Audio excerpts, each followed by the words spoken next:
आज भी मार्केट में दबाव देखने को मिला। देखो 10 से 11 बजे के समय था, उस समय ऐसा लगा कि मार्केट में उतार चढ़ाव रहेगा, थोड़ा मामूली सा दबाव देखने को मिल सकता है या फिर मार्केट वहाँ पे कंसोल होकर बंद हो जाएगा। लेकिन 10 से 11 बजे के बाद मार्केट में गिरावट स्टार्ट हुआ और हर एक इंडेक्स में यहाँ पे प्रेशर बना। अदानी के स्टॉक्स में देखा जाए तो करीबन 12 से 14% का गिरावट देखने को मिला। इसके चलते भी मार्केट में आज काफ़ी प्रेशर बना रहा।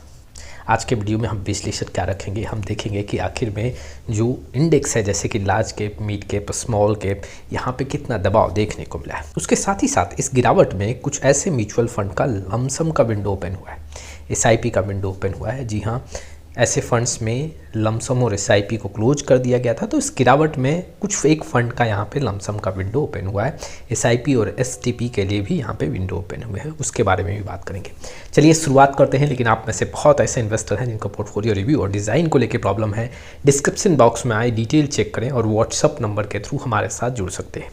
देखिए, मार्केट में जो दबाव है वो रुकने का नाम नहीं ले रहा और देखा जाए तो स्मॉल कैप में सबसे ज़्यादा दबाव देखने को मिल रहा है। सबसे ज़्यादा अगर पोर्टफोलियो में कोई मार्केट कैप डिस्ट्रॉय कर रहा है तो वो है स्मॉल कैप। चलिए जानते हैं कि अभी तक दबाव कितना है, पिछले 6 महीने, 1 महीने में कौन से इंडेक्स में सबसे ज़्यादा प्रेशर बन रहा है। मार्केट का स्थिति देखें तो निफ्टी करीबन आज 0.91% गिरा है।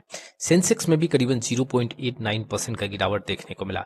स्मॉल कैप जो इंडेक्स है वहां पे अगर नोटिस करोगे तो गिरावट सबसे ज़्यादा है, 2.25% का यहाँ पे गिरावट देखने को मिला। मिड कैप का जो इंडेक्स है वो 1.47% के साथ आज गिरा है। निफ्टी बैंक में करीबन 1% के ऊपर का गिरावट है। देखो, अगर आप नोटिस करोगे तो करीबन 11 बजे तक मार्केट ऐसा अप्स एंड डाउन्स देखने को मिला, मिलता जुलता आंकड़ा देखने को मिला, बहुत ज्यादा गिरावट नहीं था। लेकिन जैसे जैसे मान लो समय बीता, जैसे कि अगर आप देखोगे यहां से जो गिरावट होना स्टार्ट हुआ है वो आप देख सकते हो कि मार्केट क्लोज होते होते यहाँ पे आंकड़े काफी दबाव में बंद हुए। तो अगर देखोगे तो आज भी मार्केट में काफी प्रेशर देखने को मिला और उसमें सबसे ज्यादा जो गिरावट नोटिस किया गया है स्मॉल कैप के स्टॉक्स में दबाव है। जैसे कि आप देख सकते हो बीएसई स्मॉल कैप में करीबन 2.25% का गिरावट देखने को मिल रहा है। पिछले 5 दिन का अगर मैं आंकड़ा देखूं तो पिछले 5 दिन में अगर देखो नोटिस करोगे तो सबसे ज्यादा जो यहाँ पे गिरावट नोटिस किया गया है वो 5% के आसपास बीएसई स्मॉल कैप में है। दूसरे नंबर पे मिड कैप का है 3.66। यहाँ पे अगर नोटिस करोगे निफ्टी बैंक भी 2.29% के साथ देखने को मिल रहा है और यहाँ पे लार्ज कैप जो है 1.8% के आसपास देखने को मिल रहे हैं। पिछले 1 मंथ का अगर मैं डेटा देखूं तो पिछले 1 मंथ में नोटिस करोगे तो यहाँ पे स्मॉल कैप, मिड कैप में ताबड़तोड़ गिरावट देखने को मिला है। स्मॉल कैप करीबन 9%, मिड कैप करीबन 5 से 6% और यही आंकड़ा निफ्टी 50 में करीबन 5% के आसपास देखने को मिल रहा है। निफ्टी बैंक में यहाँ पे आंकड़े मजबूत देखने को मिले। इट मीन्स की गिरावट ज्यादा नहीं है जितना निफ्टी 50 में गिरावट देखने को मिल रहा है, लार्ज कैप में जितना गिरावट देखने को मिल रहा है। मैं सिर्फ 2026 की बात करूं तो 2026 में भी अगर आप नोटिस करोगे तो आंकड़ा वो करीबन 1 मंथ के आसपास का है। वहीं पे पिछले 6 महीने का आंकड़ा देखूं तो 6 महीने में आप अगर नोटिस करोगे तो स्मॉल कैप में बहुत ज्यादा पिटाई हुआ है, करीबन 15% से ऊपर का यहाँ पे गिरावट है और मिड कैप करीबन 5 से 6% टूटा है। निफ्टी बैंक पॉजिटिव दिख रहा है यहाँ पे, जबकि अगर आप लार्ज कैप का इंडेक्स देखोगे तो यहाँ भी गिरावट है, करीबन 1% से ऊपर, 1% के आसपास निफ्टी 50 में। और यहाँ पे सबसे ज्यादा जो प्रेशर है 8,390 पॉइंट गिर चुका है बीएसई स्मॉल कैप इंडेक्स। तो आपने देखा सबसे ज्यादा जो दबाव है वो स्मॉल कैप के इंडेक्स में और पोर्टफोलियो में इसके चलते ही दबाव, नेगेटिव रिटर्न ज़्यादा देखने को मिल रहा है। लेकिन इन्वेस्टर को यहाँ पे परेशान नहीं होना चाहिए, इन्वेस्टर को पैनिक सिचुएशन में नहीं आना चाहिए। गिरावट के बाद एक तेज़ी भी देखने को मिलेगा और गिरावट बहुत ज़्यादा दिन तक नहीं रहता। देखो, ऐसा हो सकता है कि बजट के बाद मार्केट में कुछ रिकवरी देखने को मिले, मार्केट थोड़ा सा ठहराव दिखाए और वहाँ पे मार्केट में कुछ आंकड़े जुड़ते हुए देखने को मिले। चलिए अब जानते हैं कि इस गिरावट में कुछ एक फंड्स के यहाँ पे लमसम के विंडो ओपन हुए, एसआईपी और एसटीपी के विंडो ओपन हुए हैं। जी हाँ, मैं किस फंड्स की बात करूँगा। देखो, इंटरनेशनल फंड्स हैं जहाँ पे लमसम के विंडो ओपन हुए हैं, यहाँ पे एसआईपी और एसटीपी के लिए विंडो ओपन हुए हैं। देखो, टाइम टू टाइम आपने नोटिस किया होगा कि बहुत ऐसे इंटरनेशनल फंड्स के लमसम के विंडो या फिर एसआईपी या एसटीपी का विंडो वहाँ पे बंद कर दिया जाता है, क्योंकि जो एक आरबीआई का गाइडलाइंस है उस गाइडलाइंस के अकॉर्डिंग हर एक म्यूचुअल फंड हाउस को यहाँ पे मैक्सिमम लिमिट है उसको फॉलो करना पड़ता है। जैसे ही उस लिमिट से थोड़ा सा हेड स्पेस मिलता है तो ऐसे एएमसी इंटरनेशनल फंड में अपने विंडो को ओपन कर देती हैं लमसम के लिए और एसआईपी के लिए। चलिए जानते हैं। सबसे पहले हम ये देखते हैं कि वो कौन कौन से फंड हैं। आप देख सकते हो ICICI prudential US blue chip equity fund है, जो यहाँ पे जो 27 जनवरी से ये रीओपन हुआ है, ये लमसम के लिए भी ओपन हो रहा है और एसआईपी के लिए। फ्रेश इन्वेस्टमेंट जो है अलाउड है, करीबन 2 लाख पर पेन पर मंथ यहाँ पे लमसम एसआईपी और एसटीपी के थ्रू यहाँ पे कर सकते हैं। ठीक वैसे ही अगर देखोगे तो आईसीआईसीआई का प्रूडेंशियल नैस्डैक 100 इंडेक्स फंड है, ये भी 27 जनवरी से लमसम और एसआईपी के लिए विंडो यहाँ पे ओपन हो रहा है। सेम कैप रूल है जो कि ऊपर आपने देखा है, यहाँ पे 2 लाख पर मंथ एज जो है यहाँ पे मेंशन है। तीसरे नंबर पे देखोगे तो आईसीआईसीआई प्रूडेंशियल का जो strategic metal and energy equity fund of fund है, यहाँ भी 27 जनवरी से आपको लमसम और एसआईपी का विंडो ओपन हो रहा है। यहाँ भी 2 लाख पर पेन पर मंथ। वैसे ही अगर देखा जाए तो आदित्य बिरला के 3 म्यूचुअल फंड है, जैसे Aditya Birla Sun Life international equity fund, Aditya Birla Sun Life global emerging opportunity fund और Aditya Birla Sun Life global excellence equity fund of fund. ये 3 जो फंड है यहाँ भी अगर देखोगे तो विंडो ओपन हुआ है।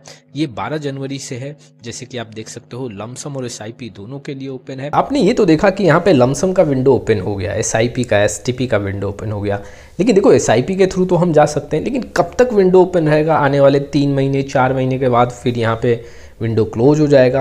अब ऐसे सिचुएशन में बहुत ज़्यादा बेनिफिट तो नहीं मिल पाएगा एसआईपी के थ्रू। हाँ, अगर लमसम करना चाहें तो यहाँ पे बेनिफिट अच्छा देखने को मिल सकता है, लेकिन हमें ये भी देखना पड़ेगा कि क्या ऐसे जो इंटरनेशनल फंड्स हैं वैसे इंडेक्स में मार्केट में कुछ लमसम का अपॉर्चुनिटी है या नहीं है। मैंने बहुत सारे यहाँ पे इंडेक्स देखे हैं और ये देखने को मिल रहा है कि अधिकतर जो इंटरनेशनल इंडेक्स हैं वो अपने 52 वीक हाई के आसपास ट्रेड कर रहे हैं और वहाँ पे लमसम का अपॉर्चुनिटी नहीं है। जैसे कि मैं आपके सामने एक एग्जांपल रखता हूँ, नैस्डैक 100 का हम चार्ट देखते हैं। 100 का ये चार्ट देखने को आपको मिल रहा है।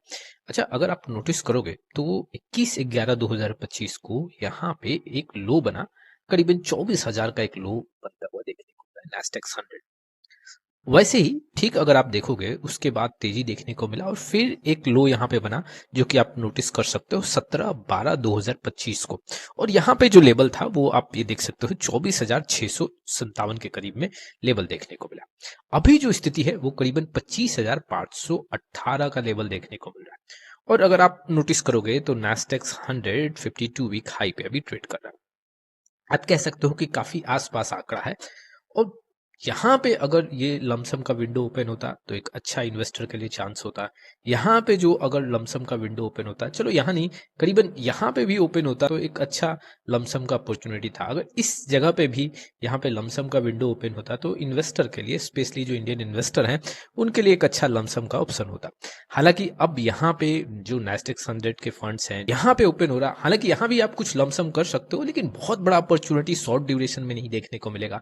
इसके लिए आपको समय देना पड़ेगा।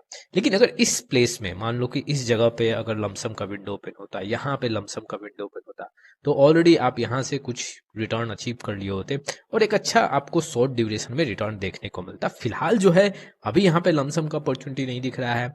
यहाँ पे नैस्डैक 100 ऑल टाइम आप कह सकते हो 52 वीक हाई पे ट्रेड कर रहा है। ये एक अच्छा लेवल था, यहाँ भी एक अच्छा लेवल था, लेकिन फिर भी अगर आप लॉन्ग टाइम के लिए यहाँ पे इन्वेस्टमेंट करना चाहते हो, क्योंकि देखो विंडो कभी भी क्लोज हो सकता है। जैसे ही एक हेड स्पेस कंप्लीट होगा आपका विंडो क्लोज हो जाएगा, लमसम ना एसआईपी कुछ भी नहीं कर सकते हो, तो उसके बाद मार्केट हाई हो या लो हो फिर आपको अपॉर्चुनिटी तो मिलेगा नहीं। तो यहाँ पे आप थोड़ा बहुत लमसम कर सकते हो। अगर आपके पोर्टफोलियो में नैस्डैक के फंड है या फिर कोई यूएस बेस्ड फंड है, उसको फोकस कर सकते हो। मैंने हर एक इंडेक्स, जितने यहाँ 5 से 6 फंड का विंडो जो ओपन हुआ, मिलता जुलता इंडेक्स मैंने देखा और उसमें ये देखने को मिला कि लमसम का यहाँ पे अपॉर्चुनिटी तो मिस हुआ है। वहाँ उस समय लमसम का विंडो ओपन नहीं था, लेकिन इस समय आप थोड़ा बहुत यहाँ पे लमसम कर सकते हो। लेकिन अगर आपके पोर्टफोलियो में है तो ही करना है, और एलोकेशन जो है वो लिमिटेड रखना है।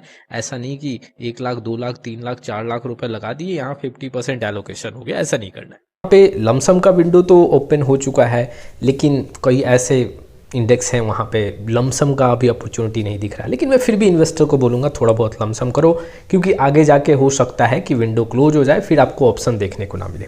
नहीं है कि आपको भर भर के लमसम करना, अपने एलोकेशन को ध्यान रखना है और रिस्क के पैरामीटर को यहाँ पे कैलकुलेट कर भी ऐसे फंड्स को फोकस करना है। तो ये था आज के वीडियो का विश्लेषण। आपका क्या राय है इस वीडियो को लेकर कमेंट बॉक्स में जरूर आए। फिर मिलेंगे एक नए वीडियो के साथ, तब तक के लिए जय हिंद जय भारत।